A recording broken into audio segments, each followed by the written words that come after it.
जी अस्सलाम वालेकुम सजना बेलियो मित्रों की हाल है तुसां ठीक हो। उम्मीद है खुश होवोगे। अल्लाह पाक दियां खास खास रहमतां ते बरकतां तुसां दे नाज़िल होण।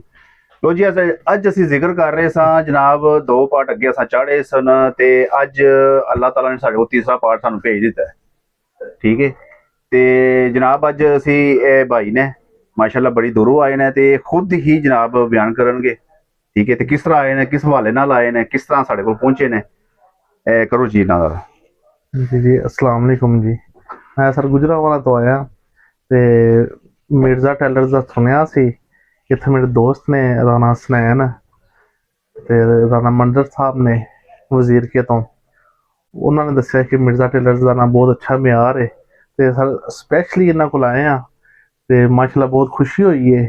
ਉਸ ਤੋਂ ਬਾਅਦ ਇਹਨਾਂ ਦਾ اخلاق ਵੀ ਬਹੁਤ ਅੱਛਾ ਹੈ ਜੀ ਤੇ ਇਨਸ਼ਾਅੱਲਾ ਤਾਲਾ ਇਹਨਾਂ ਦਾ ਨੈਕਸਟ ਟਾਈਮ ਚੱਲਾਂਗੇ। ਸਪੈਸ਼ਲੀ ਗੁਜਰਾਂਵਾਲਾ ਤੋਂ ਆਉਣ ਦਾ ਮਕਸਦ ਇਹ ਹੈ ਵੇ ਕਿ ਇਹਨਾਂ ਦਾ ਮਿਆਰ ਬਹੁਤ ਅੱਛਾ ਹੈ ਕਿ अल्लाह पाक इन्होंने सलामत रखे, अल्लाह पाक इन्होंने रिज़्क़ च इज़ाफ़ा करे आमीन। ते हसते वसते रहन जी इंशाअल्लाह लो ताला। जी इन्हां दे वड्डापन ने माशाअल्लाह जनाब इन्नी दूरों साडे तक आए ने ते हुण असीं इन्हां दे बाडी दा नाप करांगे। ठीक है ते इन्हां नूं बाडी दे मुताबिक असीं जनाब कपड़े इंशाअल्लाह ताला स्टिचिंग करके देंगे ते अगला व्यू फिर असीं बाद च दसांगे। ठीक है जी नैक्सट टाइम इंशाअल्लाह ताला जदों यूज़ करनगे पहनणगे उस तो बाद अगली गल।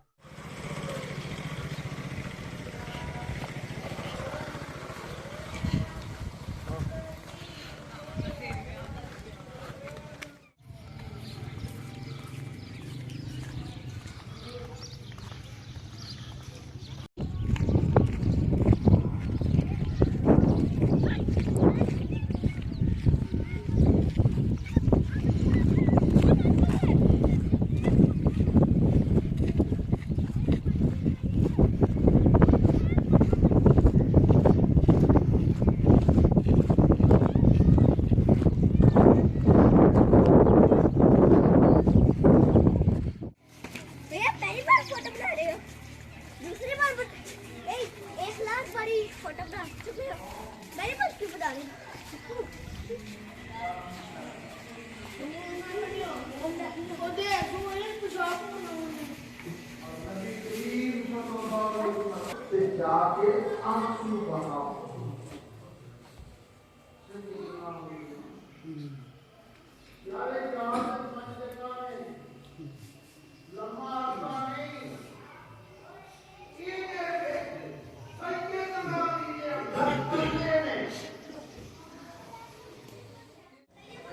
मुझे शोहदा का एक जनाजा सैयदना मीर हमजा अलैहिस्सलाम के 70 जनाजे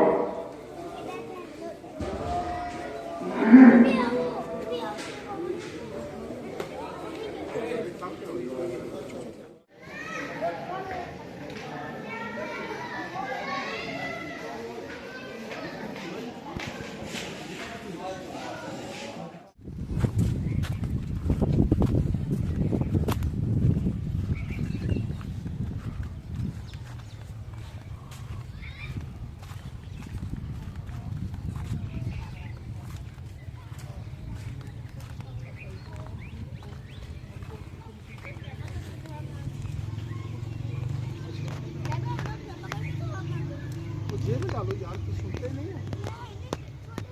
कोई गाली आ जाती है। वाह भाई वाह इतनी बड़ी बड़ी चीजें आ जाती है जेब में। आपको ऐसी बात कर साइम इसको बताओ यार कैसे जेब में